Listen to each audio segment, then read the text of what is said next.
Hey guys, welcome to this section on freezing pane. Okay, so we don't want a situation whereby when we scroll down, this header will go off. Okay, we'll scroll with it. So I want a situation whereby it will remain.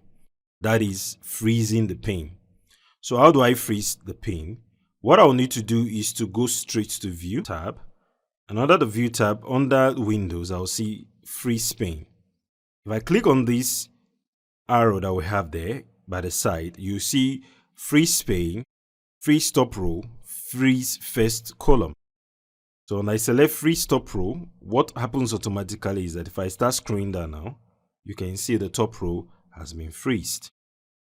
So how do I undo that? I'll just come here, click on freeze pane. If I scroll down now, it will move. If I'm interested in freezing the first column, okay, if I scroll to the end, the first column is the profit ratio. If I'm interested in freezing that, what I can do is I can go straight to the freeze pane and select first column. Now you notice that there is a tick line by the side because we freeze that column. So if I scroll to the right, now you can see profit ratio is freezed. So that is how we freeze the first column. But what if what I want to do is that I want to freeze the first three rows? The first three rows and the first three columns. So what do I do? So what I would do is to first of all click on freeze pane. Click, because I'm interested in the first three rows, 1, 2, and 3. And in the first three columns, I don't want it to move 1, 2, and 3. So what I can do is to come here, click here. So what am I doing is that everything above these will be freezed and everything behind these will be freezed.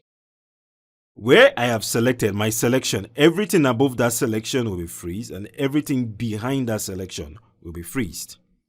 So I'll come here and select freeze pane this time. You can see there's a tick line above and there's a tick line down here. So let's scroll now and see what happens. So if I scroll down, you can see the first three rows have been freezed and also the first three columns has been freezed. So this is how we apply freeze pane, and if I want to remove that, I'll just come here and click on freeze pane.